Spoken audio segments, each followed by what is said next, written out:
The following is a presentation of Muddy River News.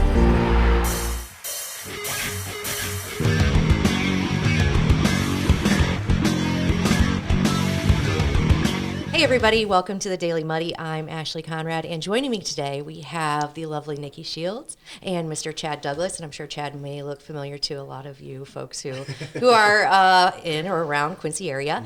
He was with KHQA for a long time. Yeah. Okay. Now you're doing something that I think is amazing.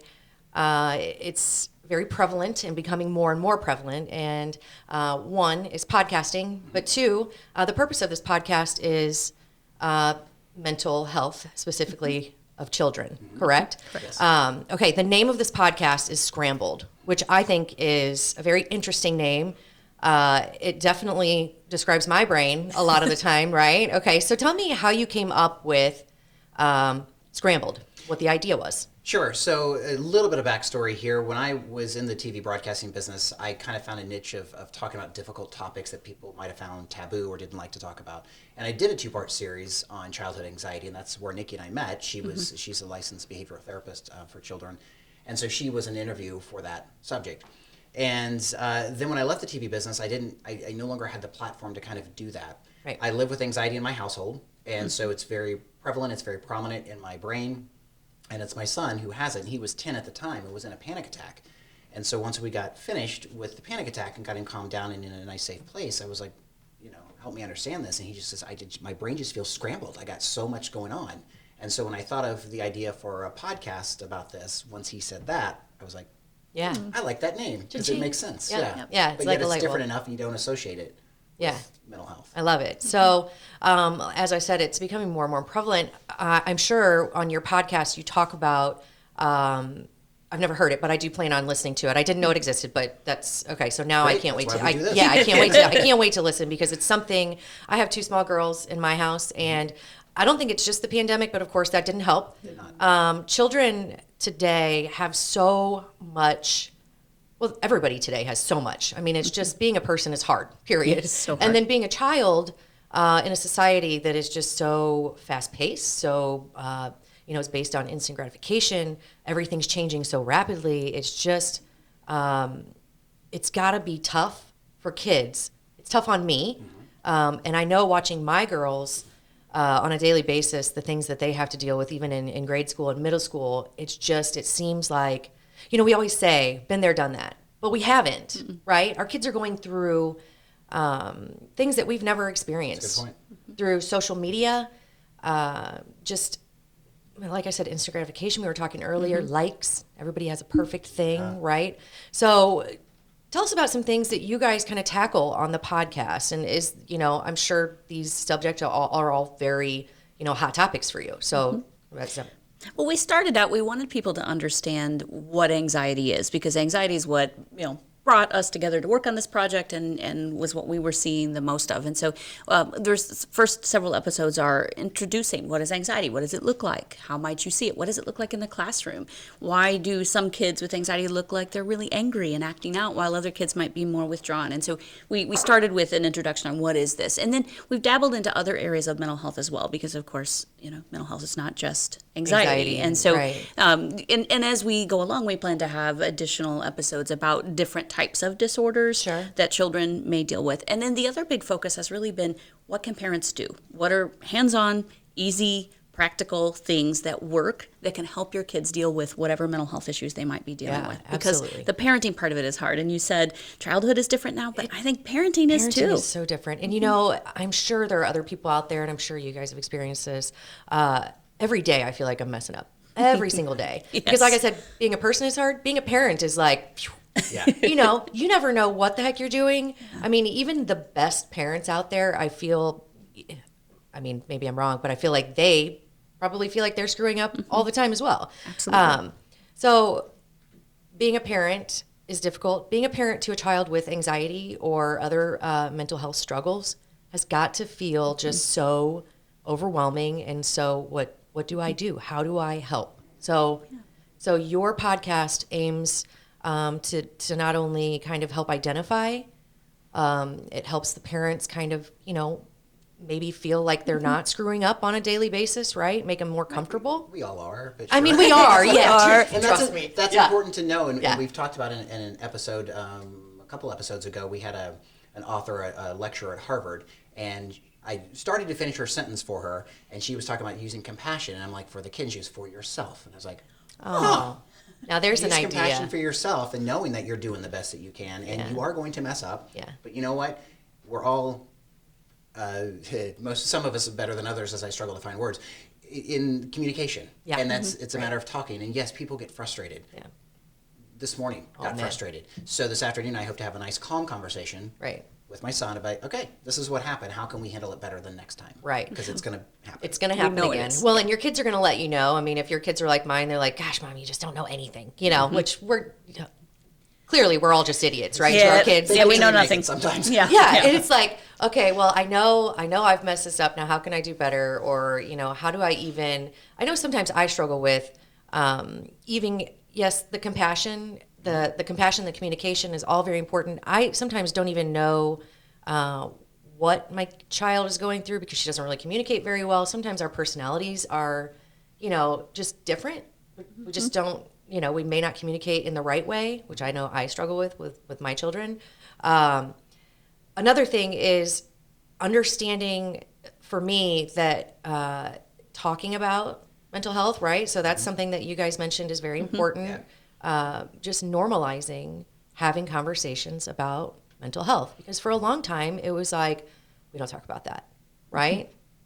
Yes, and when we first started talking about this project, that was it. It was like nobody's talking about it, but we're all struggling with it. So why does it have to be quiet? Why is it taboo? And so, and that was our whole mission, is getting a conversation going and making it so everyday people can talk about what mental health looks like in their house, what struggles they may be having in that area. Sure. So you are a licensed what is A it? licensed clinical therapist. Okay. Yep. So you have definitely had experience through this, and you have a child at home who has anxiety, which I think more and more, like I said, that's becoming prevalent. What do you think, contributes to kind of what I see as a spike in that?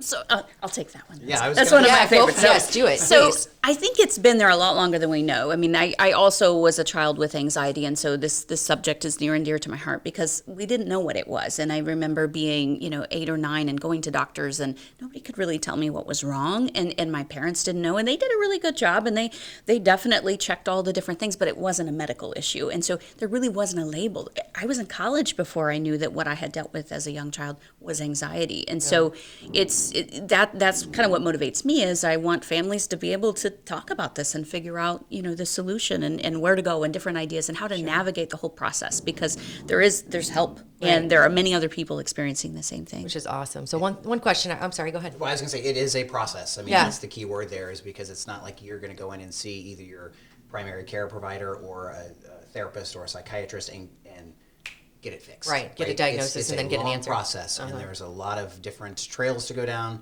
and everything. So patience is key when Yeah. going down this path. Yeah, I think patience is key, just being, a parent in general. But so if you don't mind me asking, because this is just for my curiosity, how do you identify anxiety in a child? And are there telltale signs, or are they different based on, kind of a case by case with child? I don't know. Yes and yes. I was gonna Okay. say, yeah, that's the key, and we've used the term shapeshifter, because once you get it identified as anxiety, and it might look like an outburst, it might be punching walls, kicking chairs, screaming, yelling, and you're like, okay, we've got it, we've treated it, we've gone through therapy, maybe you deal with medicine, and that seems to get fixed, and then it comes out as somewhere else. Well, now we're talking about self-harm or something very serious, and you fix that, so to speak, and then it shapeshifts into something else. So Right. it's just a matter of Yeah. being very well versed on everything it could be. And how to kind of tell the difference between, oh, that's just Claire, that's just Nora. Those are my girls' names, by the way. Sorry, girls. I don't think that, but I'm just saying, So how do you go from, oh, well, that's a typical 2-year-old boy, or how do you? Because we've heard that a lot, right? Even me growing up, oh, that's just Ashley. She just Terrible likes to, twos. yeah, she's just, Yeah, she just likes to throw a fit, which I did, but yeah. And Chad and I were just talking about this because sometimes it's not mental health specifically. It's not a mental health problem. Sometimes it's just a developmental struggle that's completely appropriate for the age or the child's temperament or whatever. And so the thing that I go to kind of blend all that and kind of find the middle ground is that no matter what the cause of the behavior is, whether it is temperament, personality, an issue or whatever, is if you come at it from that lens of this behavior is communicating something, and it is my job as the adult in this child's life to help them interpret it and help them figure out what they need. What is the underlying cause and what can we do about it? And so at that point, it doesn't matter if you label it as a mental health issue or just, a behavior or a Something personality you can thing. help with. What's underneath it and, Right. and what is it communicating? Because you said something interesting earlier that, of course, I mean, I agree with, and I hope a lot of other people do too, is that no child is inherently bad. Right. Right. You're not born that way, right? Right. We learn that behavior. And children want to, they want to make us proud. They want to make us happy. They want to make us smile. So when there's something going on, it really is our job to figure it out. I know as a parent, I know it's my job to help my kids navigate these things, but sometimes I just don't know how. So I think your podcast is definitely, I mean, when I read about it, even today for the first time, and I was like, oh man, I can't wait to tune in on this, because I know it affects me. It may not affect me directly with, anxiety or other but I know there are things that I can learn and things that I know that, I can better myself with. So I'm really looking forward to it. And I think just any parent, because I was completely ignorant when it came to anxiety. And when I started seeing signs of it within my house, I'm like, what's happening? So you delve in and you learn more. And I've changed the way I parent. Yeah. And it's changed me as a person and how I look at people. And you don't judge things because you see another person do something. You're like, well, Right. maybe there's something else going on that I'm not aware of. Right. So it's definitely made me a better parent. Right. I have better days than others. Yeah. But We all do. It's Yeah. learning things and going back to compassion. That's the one thing I've learned from. If a child erupts with some sort of what's seen as bad behavior, it's not a matter of being like, knock it off, what are you doing? It's what's happening, what's going on? I understand you're upset, let's talk about it. And apologies. The first time I apologized to my son because of something I did or said incorrectly, I physically saw our relationship change. Yeah. Because then it was more of an open thing. And now we have a very nice open communication. Sometimes a little too open. I'm like, oh, Right. so I'm not ready to talk about that. Well, just yet, but dig next subject. but Yeah. that Yeah. part of me that loves that. Sure. That I've opened that door. And so I Yeah. think for any parent, anxiety, ADHD, any kind of mental health condition or not, I do think the podcast is very beneficial. Yeah, but sounds like it's very valuable. I will say one thing, my mom might kill me for this, but so when I was young, I said I like to, act out. My grandma, turns out she may have been right, God rest her soul, when I was having a major meltdown or a fit, she would say, well, have you just tried to hug her? Yes. And my mom would just go through the roof, Yeah. Well, then not too long after that, I had a meltdown with my grandma, and my mom turned it and said, well, have you just tried to hug her? Yeah. Now, it turns out that I have tried a few of those things. So my immediate reaction when my kid starts throwing a fit is to jump in with my adult anger. And because it's easy. It's easy. Yeah. We all have so much stuff going on, and we're like, or me personally, I'm like, oh my gosh, I can't believe you are throwing this kind of fit and you have like zero problems in your life. I need to take a step back. Because they all do have Yes. their own little problems, That's right. or And big, whatever. Yeah. Our instinct is to meet their energy with our own. It is. And the goal, and I'm not going to say that I'm 100% successful at this, but the goal is to meet their high energy, their escalation with our calm. Yeah. And just keep it there, because then they can come back down to where we are. But if we escalate with them, Yeah. it's on. Yeah. It's And I do instinctively that all the time. fight or flight. I mean, Yeah. you think like caveman style, and you've got a saber-toothed tiger coming at you. You're either going to run away, which you shouldn't, from a large cat because Right. they will catch you, Right. or you're going to stay and fight. Yeah. And that's essentially what it is. If someone with anxiety is triggered with something, they're either going to run out of the room, or they might kick a wall or throw Sure. a chair. And so it's a matter Or of they may shut down. They may freeze. right, yeah. And that's also, that's a problem in a classroom, or that's a problem at home. And so all of these are signs of anxiety. So, I mean, I love this conversation. I could sit and talk to you guys all day. So the podcast is called Scrambled, and it is available everywhere podcasts are available, right? Yes. Spotify, Apple, I don't even know. yeah, any other one. Podbean, Okay. Stitcher is Okay. on there, Audible. iHeartRadio. Okay. And you also have a website, right? And is it just for the podcast, or does it have other resources, or what? It's a work in progress. Okay, Right now, absolutely. Websites always are. Yes. Trust me, yeah. Right now, it's for the podcast. It's scrambledpodcast.com. Okay. You can download the episodes straight from there. There are also some resources, some books, and other materials. Anything we've that we referenced. reference will be linked on the cool. website. Yeah, and that way you can do a direct link there. We're also on Facebook at Scrambled Podcast, Instagram, Twitter is new. Yeah. Well, I will say, go ahead. I was just saying anything we can to get the word out. Yeah, absolutely. We end every episode with our whole goal in starting this podcast was to start a conversation, and the conversation continues with you. Oh, that's so cool. That's excellent. Yeah, and I think it is, I mean, there are important things happening every day, but if we don't focus on mental health, especially concerning our children, we're going to do zero justice for the next generation, right? Well, I mean, it's our job. If you have any kind of injury, a broken arm, you've got a cast to go, okay, that child can't write if they're right-handed and they broke their right arm. Right. If you've got something going on in your brain, you can't physically see that to fix it. There's no proverbial Band-Aid. Right. But that doesn't mean it's not there. Right.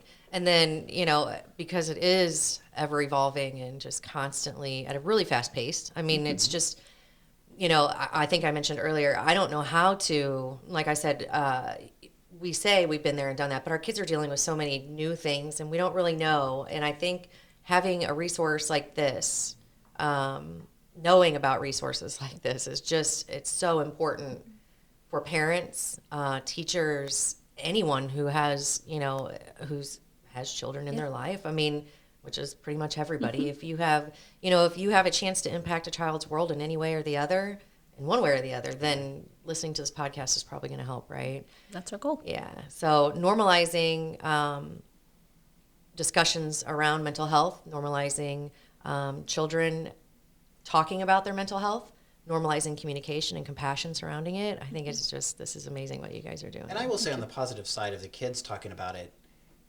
when I was younger, we didn't talk about it, and these kids are. Yeah. Like, anxiety is not a bad thing. ADHD is not a bad thing. Yeah. The kids talk about it. Right. And Well, I think that's wonderful. I don't think anybody really, like you said, labeled. I mean, we knew something was there, Right. but we didn't really know what to call it. Now that it has a name, it's like, okay, well, mark that down and let's figure out how to fix that. Yeah.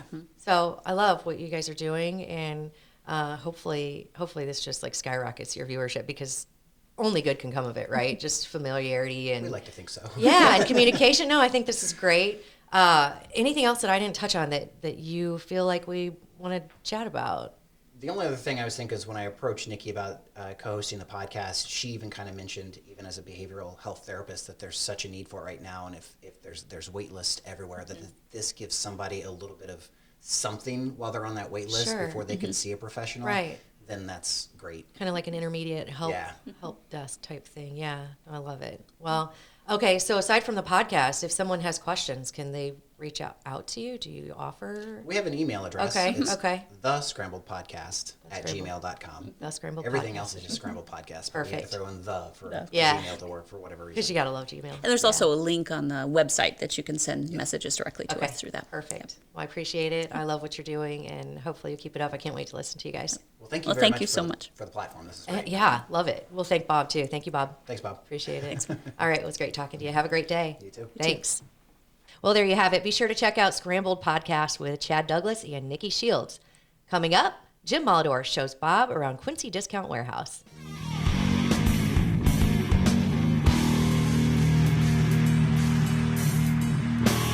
Welcome to the Abbey, a Quincy tradition. With 6 big screens, a new larger kitchen, and now more seating capacity, the Abbey is the place to be before, during, and after the big game. Come enjoy fan favorite appetizers, steaks, burgers, and a variety of daily food and drink specials. Can't join us? Carryout is available too. Now with a convenient drive-up window to better serve you. 1736 Spring in Quincy. Opens at 3 p.m. Tuesday through Sunday.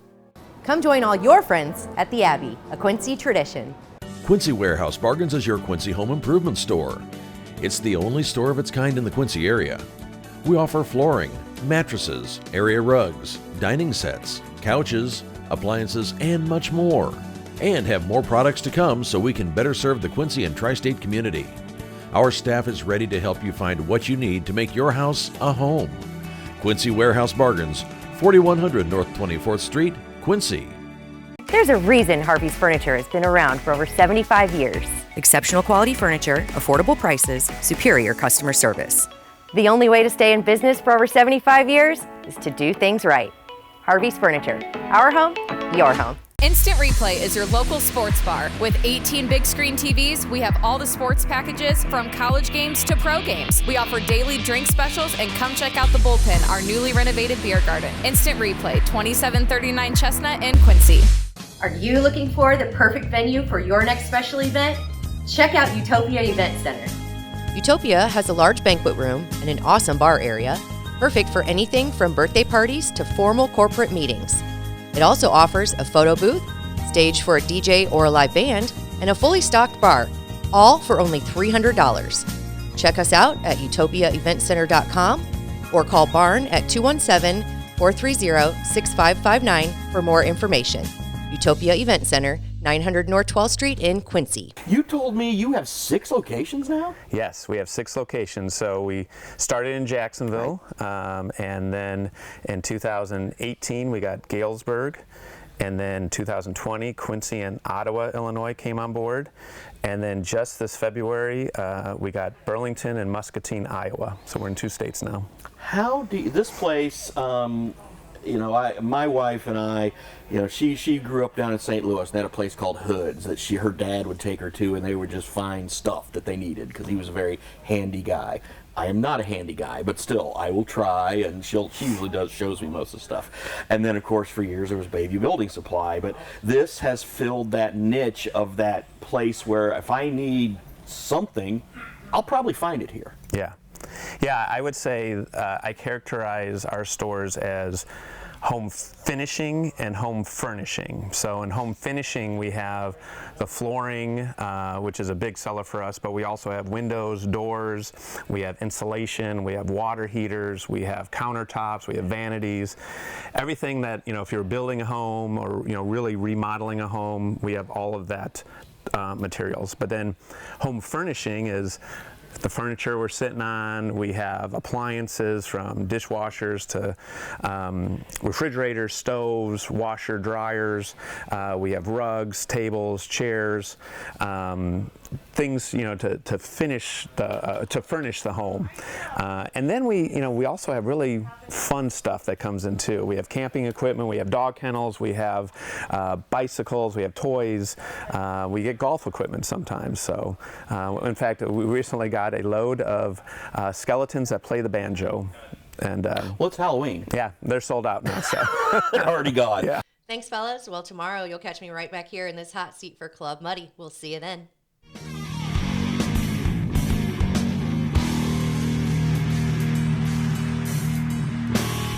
Muddy River News. Our home, our news.